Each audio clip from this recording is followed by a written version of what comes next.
Hello everyone, welcome back to my channel. माई सेल्फ कल्पना। और आज मैं आपको क्लास 12 की पॉलिटिकल साइंस का चैप्टर 1 पढ़ाऊंगी। आइए चलिए। Chapter 1 the end of bipolarity. सबसे पहले हम ये समझेंगे बाइपोलैरिटी का मतलब क्या होता है।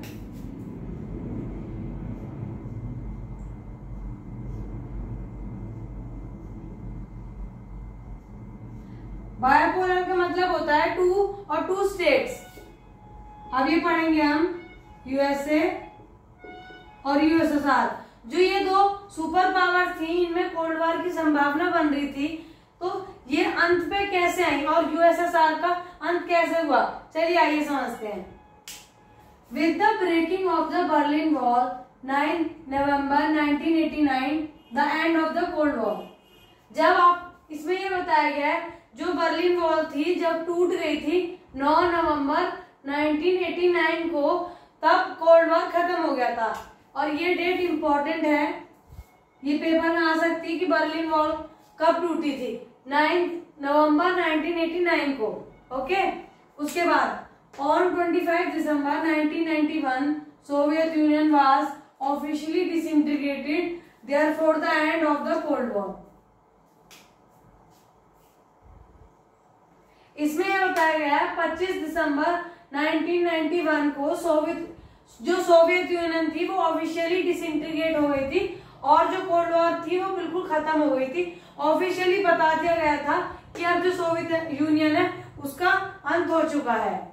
चलिए आइए अब ये समझेंगे कि इसके क्या क्या कारण थे, क्या क्या रीजन थे जो सोवियत यूनियन खत्म हुई। चलिए सबसे पहले समझते हैं इसका बर्थ कैसे हुआ। The birth of Soviet union, the union of Soviet socialist Republic, इसकी ये फुल फॉर्म है यूएसएसआर की, union of Soviet socialist Republic. इसे जरूर याद कर लीजिए, ये भी फुल फॉर्म में आ जाती है। Came into being after the socialist revolution Russia in 1970। इसमें ये बताया गया है जो यूएसएसआर था, वो जो यूएसएसआर आया था सोशलिस्ट रेवोल्यूशन के वजह से 1917 में। जो सोवियत यूनियन थी वो 1917 में आई थी सोशलिस्ट रेवोल्यूशन के बाद। और ये किस चीज से इंस्पायर थी, आइडिया ऑफ सोशलिज्म, और अपोज करती थी कैपिटलिज्म को।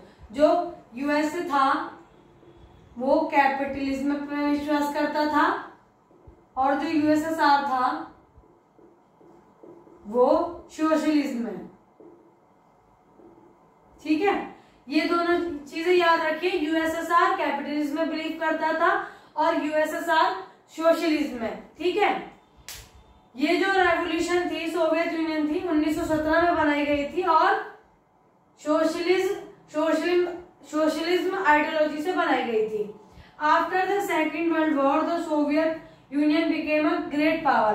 जब सेकेंड वर्ल्ड वॉर खत्म हो गई थी उसके बाद सोवियत यूनियन एक बहुत बड़ी पावर बन गई थी, बहुत बड़ी शक्ति बन गई थी। अब पढ़ेंगे हम the Soviet system. Soviet system gave primacy to the state and the institution of the party. इसमें यह बताया गया जो सोवियत सिस्टम था वो अपने जो उसकी प्रायोरिटी थी स्टेट थी और उसके जो भी पार्टी के इंस्टीट्यूशन थे वो थे।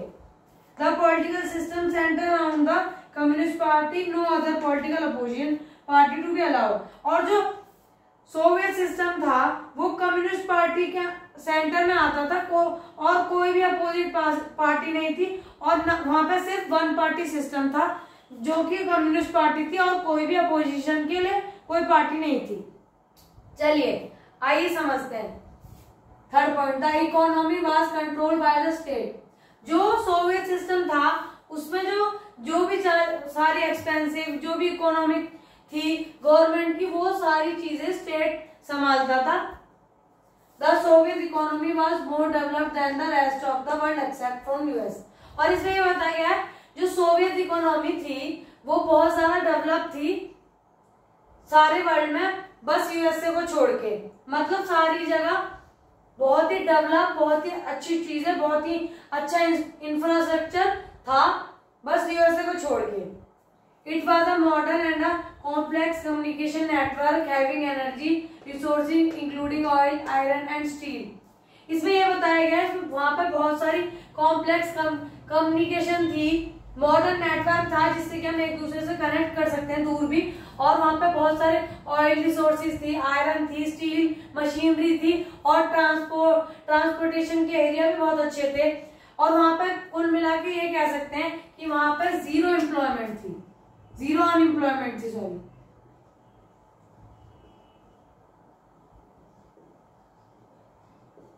वहां पर सारे लोगों पर काम था, कोई भी अनएम्प्लॉय नहीं था। और वहां पे ये दिक्कत थी कि वहां पे सारी जो चीजें थी, सारी चीजें अच्छी थी, नेटवर्क भी अच्छा था, ट्रांसपोर्टेशन भी अच्छी थी, ऑयल, आयरन, स्टील मशीनरी सब कुछ था। पर वहां पे जो स्टेट था वो बहुत ज्यादा डोमिनेट करता था लैंड और प्रोडक्शन में, और सारी जो भी चीजें थी वो सब गवर्नमेंट के हाथों में थी। मतलब वहां पर एक तरह से लैक ऑफ फ्रीडम था और लैक ऑफ स्पीच था कि कोई जो सिटीजन है वहां के या जो भी पीपल्स हैं वो अपनी बात को रख नहीं सकते। चलिए आइए देखते हैं causes and collapse of Soviet union. जैसे कि मैं बता रही थी किस वजह से और क्या क्या कारण थे जो सोवियत यूनियन टूटी।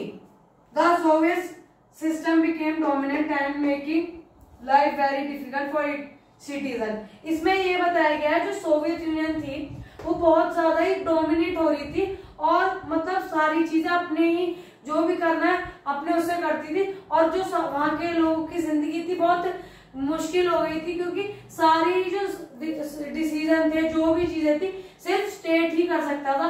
वहां पे किसी को एक अपना पॉइंट ऑफ व्यू रखने का भी हक नहीं था। Second point, lack of democracy and absence of freedom of speech. जैसे कि मैंने बताया वहां पे lack of democracy and absence of freedom, मतलब वहां पे डेमोक्रेसी की कमी थी और एक फ्रीडम ऑफ स्पीच बिल्कुल ही नहीं था, क्योंकि लोग अपना कोई पॉइंट ऑफ व्यू, कोई ओपिनियन है या किसी चीज की दिक्कत है वो नहीं रख सकते थे। और वहां पे ये और चीज थी, वन पार्टी सिस्टम था वहां पे। जैसे कि मैंने बताया यूएसएसआर में सिर्फ कम्युनिस्ट पार्टी थी, सिर्फ कम्युनिस्ट पार्टी थी, कोई अपोजिशन पार्टी नहीं थी और कोई भी अदर पार्टी नहीं थी जो इलेक्शन में खड़ी हो सके और उनको अपोज कर सके। वहां पे सिर्फ वन पार्टी सिस्टम था। और fourth point, the communist party was not accountable to the people and function in a dictatorial manner.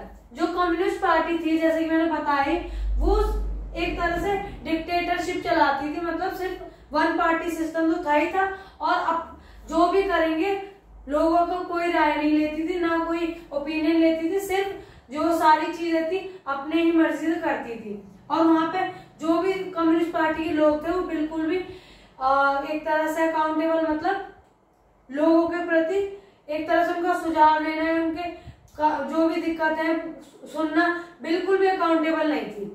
The party refuse to recognise the aspiration of the people. और जो party थी, जो लोगों की मांगे थी, जो चीजें उन्हें गलत लगती थी, जो सही लगती थी, मतलब कुल मिला के कहने का मतलब ये है जो पार्टी थी लोगों की बिल्कुल भी मांगे पूरी नहीं करती थी और ना उन्हें एक दर्जा देती थी कि हाँ ये पॉइंट सही है गलत है।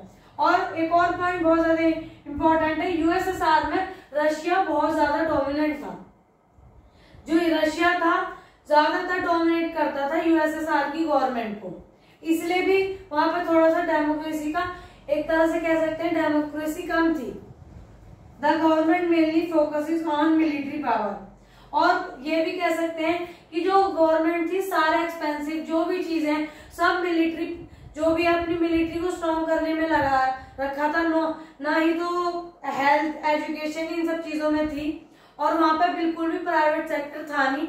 और एक तरह से कह सकते हैं ना प्राइवेट सेक्टर था, ना हेल्थ और सारी चीजों पे ध्यान दिया जा रहा था। जो भी सारे पैसे थे वो सिर्फ मिलिट्री पावर पे फोकस करा जा रहा था। इसलिए भी कुछ लोग नाराज थे कि हमारी मांगे पूरी नहीं करी जा रही और जो भी पैसे हैं मिलिट्री पावर पे कर रहे हैं, तो इस वजह से भी सोवियत यूनियन टूटी थी।